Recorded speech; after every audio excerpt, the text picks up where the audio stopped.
ಕಾಪು ಹೊಸ ಮಾರಿಗುಡಿ ದೇವಸ್ಥಾನದಲ್ಲಿ February 25ರಿಂದ March 5ರವರೆಗೆ ನಡೆಯಲಿರುವ ಪ್ರತಿಷ್ಠಾ ಬ್ರಹ್ಮಕಲಶೋತ್ಸವಕ್ಕೆ ಪೂರ್ವಭಾವಿಯಾಗಿ ಶನಿವಾರ ದಕ್ಷಿಣ ಕನ್ನಡ ಜಿಲ್ಲೆಯಿಂದ ದಕ್ಷಿಣ ವಾಹಿನಿ ಬೃಹತ್ ಹೊರೆಕಾಣಿಕೆ ಸಮರ್ಪಣಾ ಶೋಭಾಯಾತ್ರೆ ಸಹಿತ ಮೆರವಣಿಗೆ ನಡೆಯಿತು.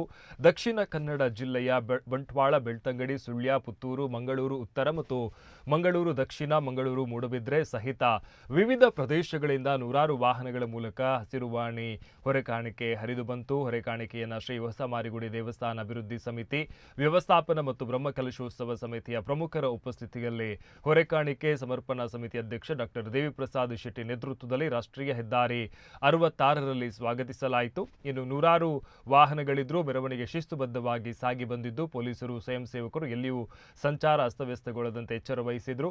ಇನ್ನು ವೈಭವದ ಮೆರವಣಿಗೆ ಕಲಶ ಹಿಡಿದ ನೂರಾರು ಮಹಿಳೆಯರು, ಪೇಟಾದಾರಿ ಪುರುಷರು, ಗಣ್ಯರು ಹಾಗೂ ವಿವಿಧ ಸಾಂಪ್ರದಾಯಿಕ ಡೋಲು ತಂಡಗಳು, ತಾಲೀಮು, ವಾದ್ಯ, ಬ್ಯಾಂಡ್, ಕೊಂಬು, ಬಿರುದಾವಳಿ, ತಟ್ಟಿರಾಯ, ಕರಗ, ಕೀಲು ಕುದುರೆ, ಸ್ಪೆಷಲ್ ಬ್ಯಾಂಡ್, ಮಹಿಳಾ ಚೆಂಡೆ, ಟ್ಯಾಬ್ಲೋ, ಭಜನಾ ತಂಡ, ಬೆಳ್ಳಿ ರಥ ಹಾಗೂ ನೂರಾರು ಹೊರೆಕಾಣಿಕೆ ವಾಹನಗಳು ಮೆರವಣಿಗೆಯ ರಂಗನ್ನ ಹೆಚ್ಚಿಸಿದವು.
ಪಟ್ಟುಡು ಮೈಮೆಡೆ ಊತಿನ ಕೋಟೆದ ಮಾರ್ಯಮ್ಮ, ಬಳ್ಳಿಗದ್ದಿಗೆ ಮೆಚ್ಚಿಡೆ ಪಡೆಯಿನ ಕಾಪುದ ಮಾರ್ಯಮ್ಮ.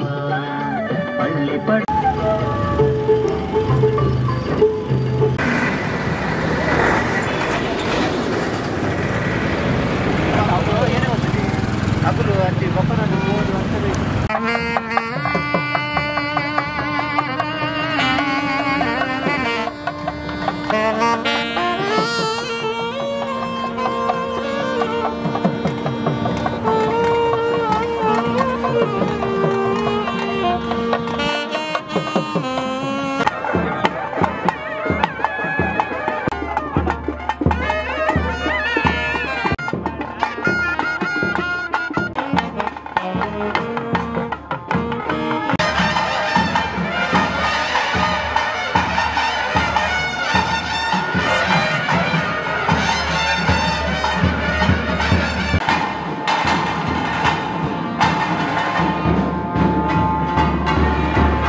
ಗೋಡಿ